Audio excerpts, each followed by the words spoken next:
اور اس کے پیارے حبیب صلی اللہ علیہ وآلہ علیہ وصحبہ وبارک وسلم کی خاص نظر عنایت ہے کہ ہم آج کے اس درس قرآن کی اس پاکیزہ نشست میں حاضر ہیں۔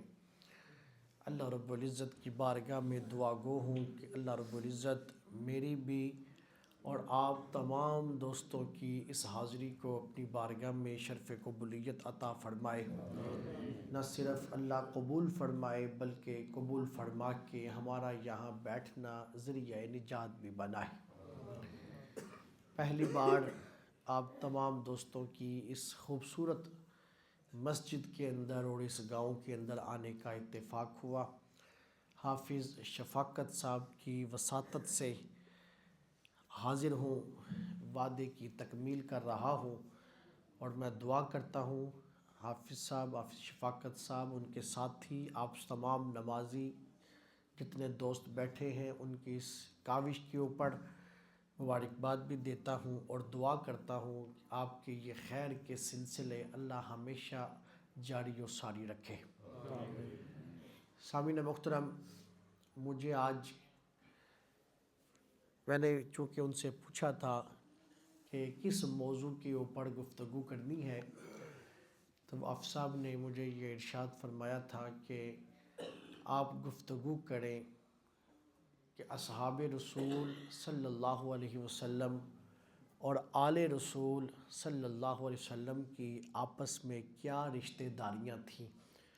آپ اسی چیز کو تھوڑا سا بیان کر دیں تو امید کروں گا کہ جو مجھے آپ صاحب نے وقت بتایا ہے کہ 20 سے 25 منٹ کا ہمارا یہ درس کا سلسلہ ہوتا ہے، میں کوشش کروں گا اپنے اسی دورانیے کے اندر رہتے ہوئے اپنی گفتگو کو میں سمیٹ سکوں۔ دعا ہے اللہ پاک کی بارگاہ میں اللہ مجھے حق سچ بیان کر کے پھر ہم کو سب کو سمجھ کے اللہ ہمیں عمل کی توفیق عطا فرمائے۔ سامعین محترم،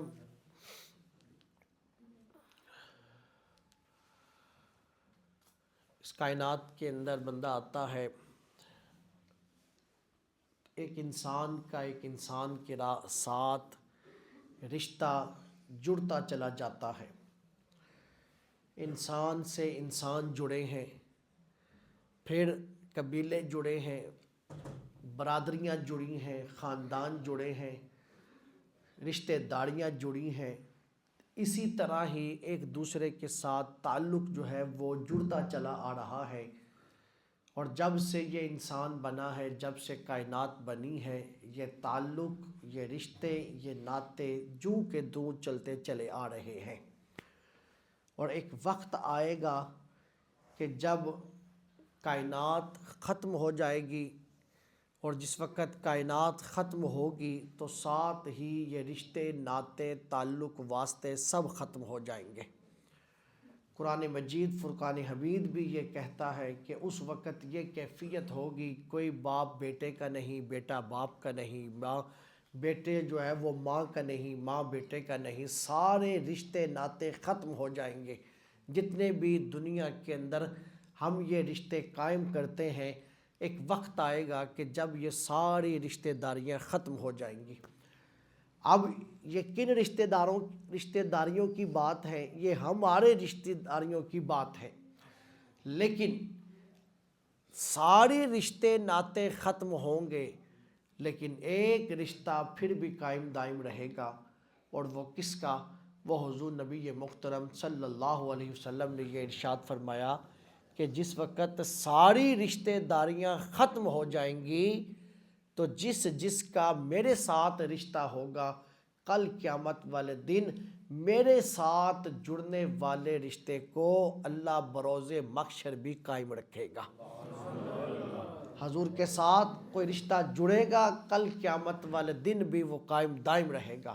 اور آپ نے یہ ارشاد فرمایا کہ جس کا میرے ساتھ رشتہ جڑا، رشتہ دیا گیا یا رشتہ لیا گیا، دونوں صورتوں کے اندر اللہ ایسے شخص کو جہنم سے دور کر دے گا، جہنم سے آزاد کر دے گا جس کا رشتہ ناتا حضور کی ذاتی اقدس کے ساتھ جڑ جائے گا۔ تو سامعین محترم، یہ عام ہماری رشتہ داریاں ہیں جو ختم ہو جانے والی ہیں، لیکن جو تعلق حضور کی ذات کے ساتھ جڑتا ہے، جو رشتہ حضور کے ساتھ جڑتا ہے، وہ ختم ہونے والا نہیں ہے۔ وہ بروز محشر بھی وہ رشتہ اپنی جگہ کے اوپر قائم دائم ہی رہے گا۔ اب اس کے اوپر آپ دیکھیے، مثال دیکھیے، آپ کو بہت ساری آپ کے اوپر اس کو جو ہے وہ مثالیں دکھائی دیں گی۔ اب یہاں پر ہمارے ہاں جو ہے نا وہ اس بات کے اوپر جو ہے وہ ایک فتنہ بپا کیے رکھتے ہیں کہ فلاں صحابی کی فلاں کے ساتھ نہیں تھی، حضور کی آل کے ساتھ ان کی یہ دشمنی تھی۔ یہ اس طرح کے جو ہے وہ باتیں کر کے معاشرے کے اندر تفرقہ ڈالنے کی کوشش کرتے ہیں۔ یہ یاد رکھیے گا سامعین محترم، جس وقت انسان ایک کلاس کے اندر بیٹھا ہے، ایک کلاس کے اندر پڑھ رہا ہے، ایک کلاس کے اندر دو بچے اکٹھے پڑھ رہے ہیں، جس وقت وہ باہر نکلتے ہیں، جب وہ جا کے لڑتے ہیں آپس کے اندر، تو پھر کس کے اوپر انگلی اٹھتی ہے؟ دیکھنے والا یہ کہتا ہے کہ یہ بچہ کس کلاس سے اٹھ کے آ رہا ہے، یا کس استاد کے پاس سے اٹھ کے آ رہا ہے کہ جس نے اس کو سبق محبت کا نہیں پڑھایا۔ کون سے استاد کے پاس سے پڑھ کے آ رہا ہے کہ کلاس سے نکلتا ہے اور لڑائی کے اندر ہے، کلاس سے نکل رہا ہے اور جھگڑے کے اندر ہے، شور شرابے کے اندر ہے، انگلی استاد کے اوپر اٹھائی جاتی ہے۔ دوستو قرآن یہ کہتا ہے کہ فَأَلَّفَ بَيْنَ قُلُوبِكُمْ فَأَصْبَحْتُمْ بِنِعْمَتِهِ إِخْوَانًا، کہ خالق کائنات نے کرم کیا، حضور کی ذات اقدس وسیلہ بنی۔ وہ جو آپس میں ایک دوسرے کو دیکھنا گوارا نہیں کرتے تھے، نسل در نسل جنگیں چل رہی تھی، لڑائیاں ہوتی تھی، بات بات پہ لڑ پڑتے تھے، پانی کی ایک بوند کے اوپر جنگیں چھڑ جاتی تھی۔ دوستو ایک وقت آیا کہ اللہ تعالیٰ نے حضور کو رحمت للعالمین بنا کے بھیجا۔ وہ جو ایک دوسرے کے خون کے پیاسے تھے، ان کی دل کی کیفیت یہ ہوئی فَأَلَّفَ بَيْنَ قُلُوبِكُمْ، اللہ نے ان کے دلوں کے اندر محبت پیدا کر دی، اللہ نے ان کے دلوں کے اندر پیار پیدا کر دیا، اللہ نے ان کے دلوں میں پیار پیدا کیا۔ اس سے ہوا کیا کہ فَأَصْبَحْتُمْ بِنِعْمَتِهِ إِخْوَانًا، وہ پھر آپس میں بھائی بھائی بن گئے، آپس کے اندر وہ پیار ہو گیا، بھائی چارہ قائم ہو گیا۔ دوستو اب ان کو بھائی بھائی کس نے بنایا تھا؟ ان کو بھائی بھائی بنایا تھا میرے اور آپ کے آقا و مولا صلی اللہ علیہ وسلم نے۔ دوستو آج جو یہ بات کرتے ہیں کہ یہ آپس میں لڑتے تھے، جھگڑتے تھے، ان کا آپس میں اتفاق نہ تھا، یا ایک دوسرے کے اوپر انگلی اٹھاتے ہیں، یا یہ ثابت کرنے کی کوشش کرتے ہیں کہ اصحاب رسول یا آل رسول کے درمیان آپس میں کتنا اختلاف تھا۔ دوستو یہ انگلی ان پہ نہیں اٹھائی جاتی، پھر یہ سوچ لینا چاہیے یہ جو انگلیاں اٹھائی جاتی ہے وہ حضور کی ذات پہ اٹھائی جاتی ہے۔ تو اس لیے یہ بات کرنے سے پہلے 100 بار سوچنا چاہیے کہ یہ وہ لوگ تھے جو مکتب نبوت میں پڑھنے والے تھے، جو حضور کی کلاس میں پڑھنے والے تھے، حضور کی بارگاہ میں بیٹھ کے انہوں نے زانوئے تلمس طے کیا تھا، حضور نے ان کے دلوں میں محبت پیدا کی تھی۔ آج اگر انگلی اٹھاؤ گے تو وہ حضور کی ذات کے اوپر اٹھے گی، اور کوئی آج حضور کی ذات کے اوپر انگلی اٹھائے، بلکہ یہاں تک بات ہے کہ قاضی ایاز نے اپنی کتاب الشفا میں یہ بات لکھی کہ اگر کوئی بات یہ بھی کہہ دے کہ حضور نعوذ باللہ کہ حضور کے کپڑے میلے ہیں، اگر کوئی اس حد تک بھی بات کرتا ہے کہ یہ کہے کہ حضور کے کپڑے بھی میلے تھے یا حضور کے کپڑوں کی نسبت اچھی نہیں کرتا، ایسا بندہ بھی دائرہ اسلام سے خارج ہو جاتا ہے کہ جو حضور کی ذات اقدس پہ یہاں تک بھی انگلی اٹھاتا ہے۔ اور کوئی یہ کہے کہ حضور کے سامنے بیٹھنے والوں کے درمیان آپس میں اتفاق نہ تھا، محبت نہ تھی، تو دوستو یہ خالق کائنات کے محبوب کے اوپر انگلی اٹھے گی، اور جو انگلی اٹھائے گا وہ اپنے ایمان کی خیر منائے۔ لیکن جب کہ حقیقت کیا ہے؟ حقیقت یہ ہے کہ حضور نے ان کے دلوں میں ایسی محبت پیدا کی، ایسا پیار پیدا کیا کہ صرف اور صرف ایک روح کا رشتہ قائم نہ ہوا بلکہ خون کا رشتہ قائم ہوا، اور ان خون کے رشتوں کے اندر آپ چاشنی دیکھیں کتنی خوبصورت تھی۔ آپ یہ دیکھیے حضرت سیدنا صدیق اکبر اور سیدنا فاروق اعظم رضی اللہ تعالیٰ عنہ آپس میں گفتگو کر رہے ہیں، اور گفتگو کرتے کرتے بات ہوتی ہے اور کہتے ہیں کہ کیوں نہ حضرت سیدہ کائنات، سیدہ خاتون جنت، سیدہ فاطمہ الزہرا سلام اللہ علیہا، آپ کا رشتہ کیوں نہ حضور سے جو ہے ہم مانگے، حضرت شیر خدا کرم اللہ تعالی وجہ الکریم کے لیے۔ تو آپ گئے حضرت علی المرتضیٰ کی بارگاہ میں، دونوں حضرات گئے۔ اس وقت حضرت سیدنا علی المرتضیٰ کسی باغ کے اندر ڈیوٹی کر رہے تھے، آپ کسی باغ کے اندر مزدوری کر رہے تھے، دونوں کو آتے دیکھا، شیخین کریمین حضرت ابو بکر کو بھی آتے دیکھا، حضرت فاروق اعظم کو بھی آتے دیکھا۔ جب آتے دیکھا تو حضرت علی نے کھڑے ہو کر استقبال کیا، اور حضرت شیر خدا نے کہا آج خیریت ہو، آج کدھر کا رخ ہے؟ انہوں نے کہا کہ علی آج جی چاہتا ہے آپ کے بارے میں گفتگو کریں۔ آپ نے عرض کی کیا؟ آپ فرمانے لگے کہ ہمارا جی چاہتا ہے کہ ہم سیدہ خاتون جنت کا رشتہ حضور سے طلب کریں، علی آپ کے لیے۔ حضرت شیر خدا کہنے لگے کہ دل میں تو بات تھی لیکن حیا مانے تھی، تو لہٰذا میں اپنی حیا کی وجہ سے حضور سے گفتگو نہ کر سکا۔ اگر یہ ہو جائے تو اس سے بڑھ کے کیا بات ہے کہ میرا رشتہ حضور کی ذات اقدس کے ساتھ جڑ جائے، اس سے بڑھ کے اور کیا بات ہو سکتی ہے؟ حضرت سیدنا صدیق اکبر سیدنا فاروق اعظم نے جا کے حضور کی بارگاہ میں عرض کی کہ آقا یا رسول اللہ خاتون جنت کے رشتے کے لیے حاضر ہوئے ہیں۔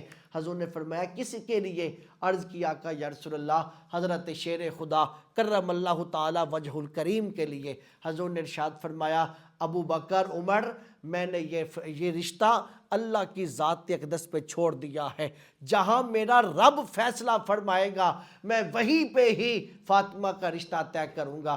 دوستو اتنی باتیں ہو رہی ہے، جبریل امین آ جاتے ہیں، جبریل امین آ کے کہتے ہیں آقا یا رسول اللہ آپ آج یہ خبر دے دیں کائنات عالم کو کہ اللہ نے آسمانوں کے اوپر فاطمہ کا رشتہ علی المرتضیٰ کے ساتھ جوڑ دیا ہے، کہ فاطمہ حضرت شیر خدا کے نکاح کے اندر آتی ہیں۔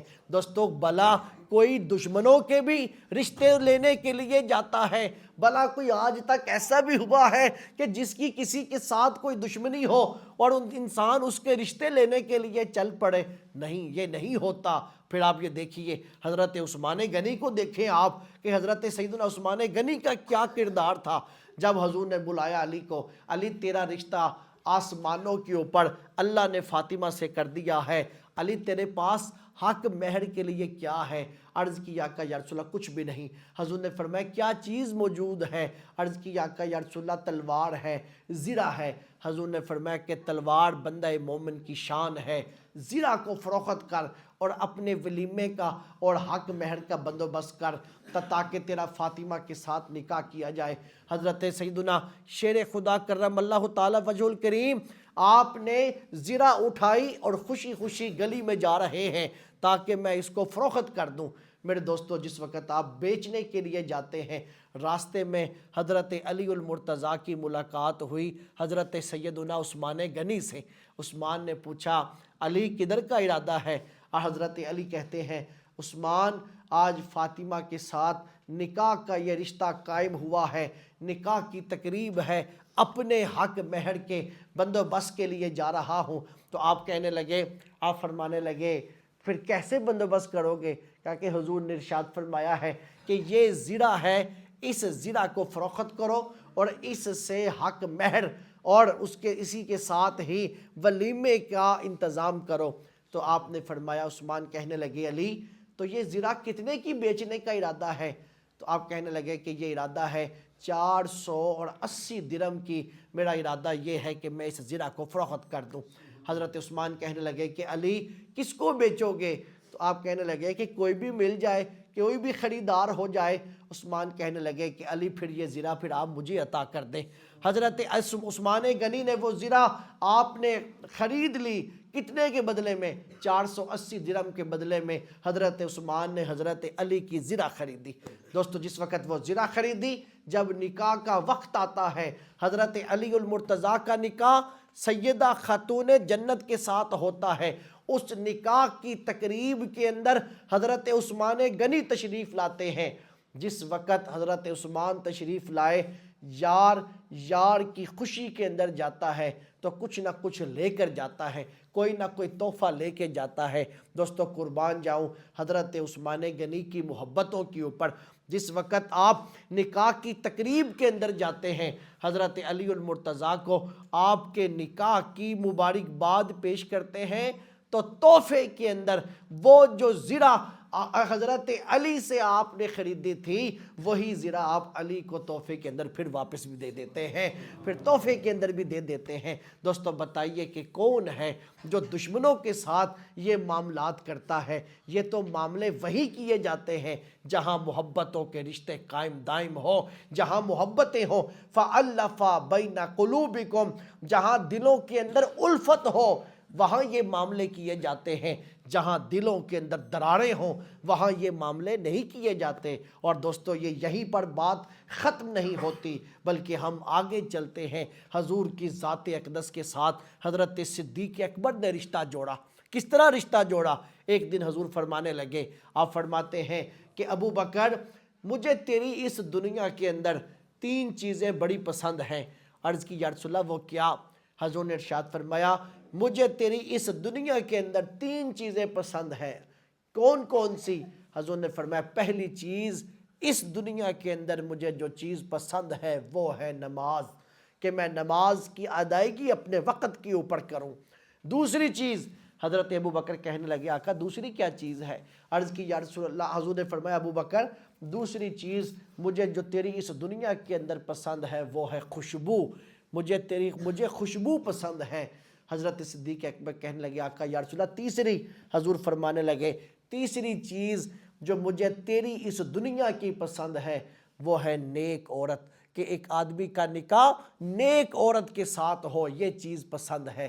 حضرت صدیق اکبر نے کہا، آقا اگر آپ کو 3 چیزیں پسند ہیں تو پھر مجھے بھی 3 چیزیں پسند ہیں۔ حضور فرمانے لگے، ابو بکر تو بھی اپنی پسند بتا، تیری کیا پسند ہے؟ عرض کی یا رسول اللہ، میری پہلی چیز، مجھے جو پہلی چیز پسند ہے وہ یہ ہے یا رسول اللہ، میرا جی چاہتا ہے مال میرا ہو اور دین آپ کا ہو، ابو بکر سارا مال آپ کے دین کے اوپر خرچ کر دے، پہلی چیز مجھے یہ پسند ہے۔ حضور نے فرمایا دوسری چیز؟ عرض کی یا رسول اللہ دوسری چیز پسند یہ ہے اولاد میری ہو اور نوکر آپ کے گھر کی ہو، یہ دوسری چیز پسند ہے۔ حضور نے فرمایا کہ تیسری چیز؟ عرض کی آقا یا رسول اللہ تیسری چیز مجھے یہ پسند ہے کہ النظر الی وجہ رسول اللہ، تیسری چیز پسند یہ ہے کہ نگاہ ابو بکر کی ہو، آنکھ ابو بکر کی ہو، نظر ابو بکر کی ہو اور چہرہ کملی والے کا ہو، ابو بکر آپ کے چہرے کو دیکھتا ہی رہ جائے۔ میری یہ 3 چیزیں میری خواہش ہیں۔ سامعین محترم، آپ کی تینوں خواہشیں پوری ہوئیں۔ مال دینے کی باری آئی تو حضرت صدیق اکبر نے سارا گھر کا مال اٹھایا اور حضور کی بارگاہ میں لا کے رکھ دیا، کچھ بھی نہیں چھوڑا۔ حتیٰ کہ لکھنے والوں نے یہ بھی لکھا کہ آپ نے اپنے گھر کی دیواروں پہ ہاتھ پھیرا کہ کہیں کوئی سوئی بھی نہ رہ جائے۔ حضور نے فرمایا، ابو بکر کیا لے کر آئے ہو؟ عرض کی یا رسول اللہ گھر کا سارا مال اٹھا کے لایا ہوں۔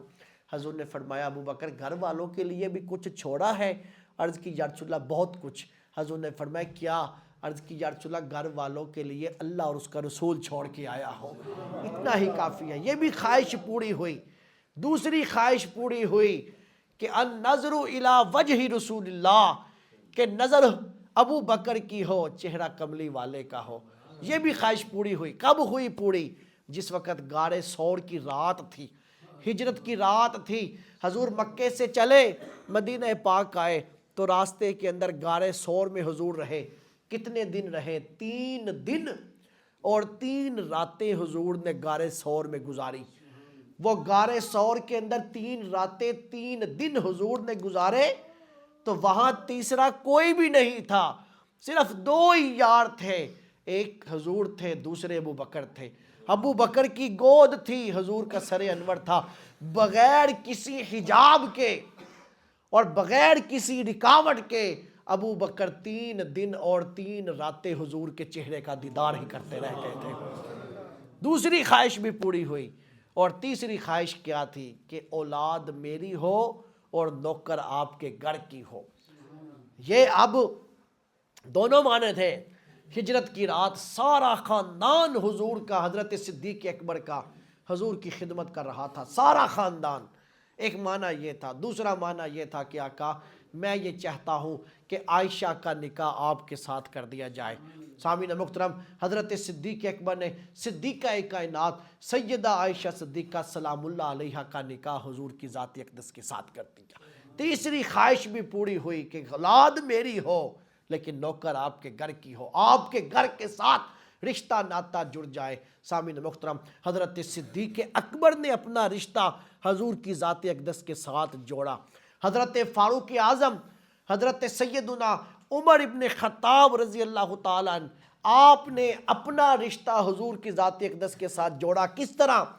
اللہ تعالیٰ نے حضرت فاروق اعظم رضی اللہ تعالیٰ عنہ کو صاحبزادی عطا کی جن کا نام حضرت سیدہ حفصہ سلام اللہ علیہا تھا۔ حضرت سیدہ حفصہ کا نکاح حضور کی ذات اقدس کے ساتھ ہوا۔ وہاں پر حضرت سیدہ حفصہ کے ساتھ حضرت فاروق اعظم نے سیدہ حفصہ کا نکاح حضور کے ساتھ کر کے وہاں رشتہ جوڑا۔ صرف یہی رشتہ نہیں جوڑا بلکہ آپ پھر آگے چلیں، یہاں پر بھی رشتہ جوڑا اور وہاں پر بھی رشتہ جوڑا۔ حضرت سیدہ خاتون جنت سلام اللہ علیہا کو اللہ تعالیٰ نے اولاد عطا کی، جن میں آپ کو اللہ نے حضرت امام حسن عطا کیے، حضرت امام حسین عطا کیے، سیدہ زینب عطا کی، اور سیدہ زینب کی چھوٹی ہمشیرہ حضرت سیدہ ام کلثوم عطا کی۔ سیدہ ام کلثوم حضرت شیر خدا کی صاحبزادی ہیں۔ حضرت فاروق اعظم رضی اللہ تعالیٰ عنہ کے نکاح میں حضرت سیدہ ام کلثوم آئیں جو حضرت علی المرتضیٰ کی صاحبزادی ہیں۔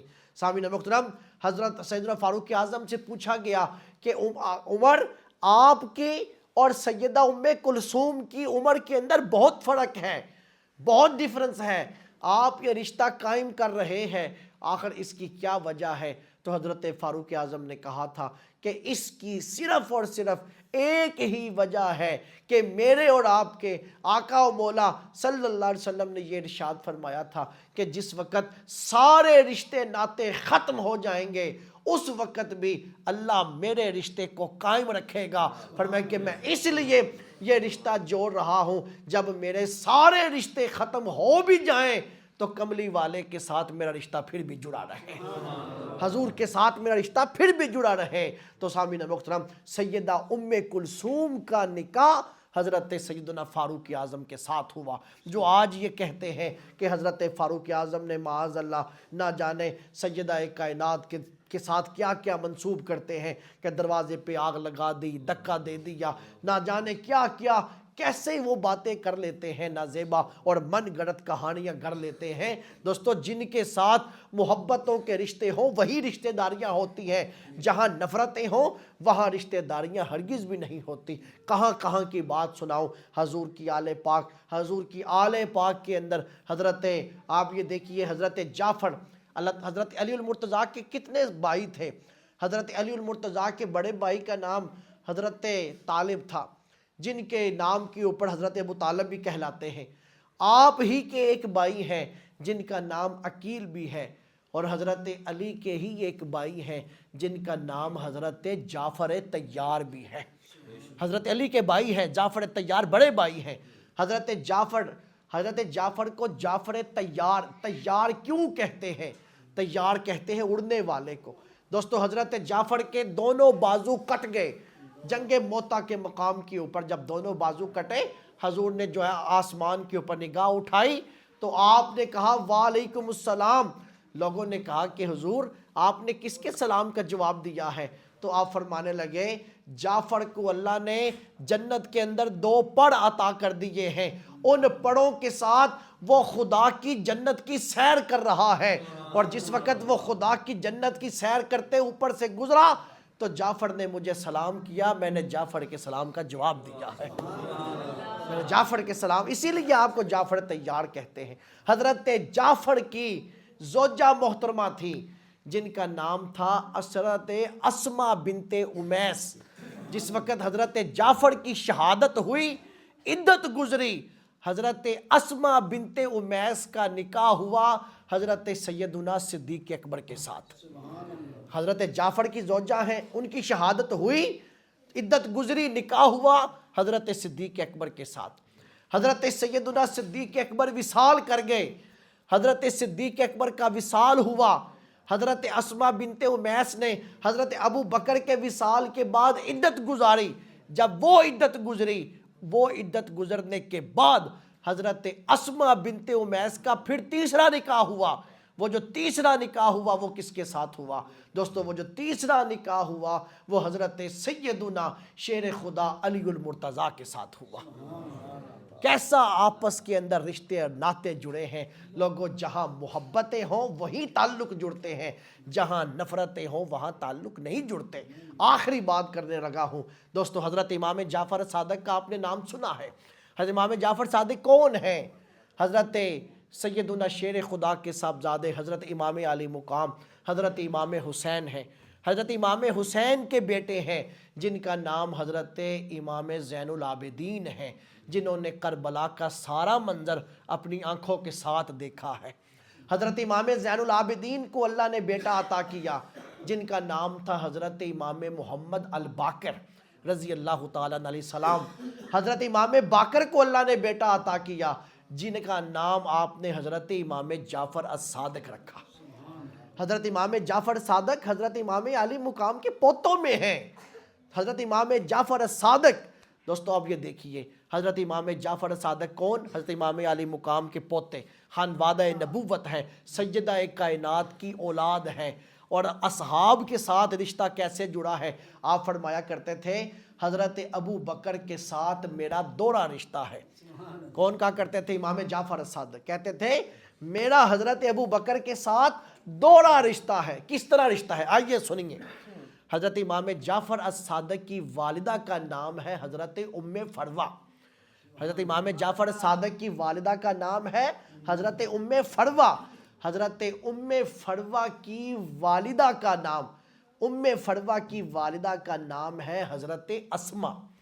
اور حضرت اسما کے والد کا نام ہے عبد الرحمن. اور حضرت عبد الرحمن کے والد کا نام ہے حضرت ابو بکر صدیق رضی اللہ عنہ. ایک رشتہ ہوا. آپ فرمایا کرتے تھے امام جعفر صادق کہتے تھے میرے ابو بکر کے ساتھ دوہرا رشتہ ہے کہ آپ کی والدہ کا نام ام فروہ، ان کی والدہ کا نام اسما، حضرت اسما کے والد کا نام عبد الرحمن، اور حضرت عبد الرحمن کی والدہ کا نام، حضرت عبد الرحمن کے والد کا نام حضرت صدیق اکبر. ایک رشتہ. دوسرا دیکھیے اب حضرت جعفر الصادق کی والدہ کا نام ام فروہ. اب پہلے میں نے آپ کو ماں کی طرف سے بتایا تھا کہ آپ کی والدہ کا نام ام فروہ اور ان کی والدہ کا نام اسما. اب آگے دیکھیے حضرت امام جعفر کی والدہ کا نام ام فروہ اور والد کا نام قاسم. والد کا نام قاسم، حضرت ام فروہ کی والد کا نام قاسم. اور پھر آگے قاسم، حضرت قاسم کے والد کا نام کیا تھا؟ حضرت محمد. حضرت محمد اور حضرت محمد کے آگے والد کا نام ہے حضرت سیدنا صدیق اکبر. آپ ایک طرف سے حضرت ابو بکر کو اللہ نے بیٹے عطا کیے، ایک کا نام عبد الرحمن بن ابی بکر رکھا، ان میں سے حضرت اسما آئیں اور ان میں سے ام فروہ آئی، اور حضرت ام فروہ آگے حضرت جنہوں نے حضرت امام جعفر صادق کی جو والدہ ہے. اللہ تعالیٰ نے حضرت ابو بکر کو دوسرا بیٹا دیا جن کا نام محمد رکھا گیا. محمد کے بیٹے ہیں قاسم اور آگے قاسم کی بیٹی ہے ام فروہ اور حضرت ام فروہ کے بیٹے ہیں حضرت امام جعفر صادق. دوستو بتائیے کہاں کی باتیں، کیوں اپنی یہ من گھڑت باتیں سناتے ہیں لوگوں؟ ذرا سا انسان مطالعے کے ساتھ پتہ کرے تو پتہ چلتا ہے حضور نے جیسا ان کے دلوں میں پیار ڈالا کائنات کے اندر مثال بن گیا. آج اگر کوئی یہ کہے، اسی وجہ سے امام جعفر صادق کو کسی نے مسئلہ پوچھا تھا کہ تلوار کے اوپر چاندی لگانی جائز ہے، تو حضرت امام جعفر صادق نے کہا تھا کہ ہاں جائز ہے. مذہب شیعہ کتاب ہے اور حضور شیخ الاسلام والمسلمین حضرت خواجہ قمر الدین سیالوی نے لکھا اور آپ نے کشف الغمہ کے حوالے سے لکھا. کسی نے مسئلہ پوچھا تھا امام جعفر صادق سے کہ تلوار کے اوپر چاندی لگانی جائز ہے، تو امام جعفر صادق نے کہا تھا کہ ہاں جائز ہے، اس لیے کہ ابو بکر صدیق نے لگائی تھی. اس لیے کہ صدیق اکبر نے لگائی تھی تو لہٰذا جائز۔ جب کہا صدیق کا لفظ حضرت امام جعفر کی زبان سے نکلا تو پوچھنے والے نے کہا کہ آپ بھی ابو بکر کو صدیق مانتے ہیں؟ تو آپ اٹھ کے کھڑے ہو گئے، پاؤں زمین کے اوپر مارا اور کہا لوگوں سن لو، ابو بکر صدیق ہے، صدیق ہے، صدیق ہے۔ جو ابو بکر کو صدیق نہ مانے کائنات کا وہ سب سے بڑا جھوٹا آدمی ہے، کائنات کا سب سے بڑا وہ جھوٹا آدمی ہے جو ابو بکر کو صدیق نہیں مانتا۔ فَأَلَّفَ بَيْنَ قُلُوبِكُمْ، کہ ان کے دلوں میں محبت پیدا کرنے والی ذات حضور کی ذات تھی۔ اگر آج کوئی بات کرے گا نفرت کی تو انگلی ان پہ نہیں اٹھے گی، انگلی حضور کی ذات پہ اٹھے گی، اور کوئی حضور کی انگلی پہ ذات پہ انگلی اٹھا کے دیکھے اس کے اپنے ایمان کا کچھ نہیں بچے گا۔ اللہ ہمیں سمجھنے کی عمل کی توفیق عطا فرمائے۔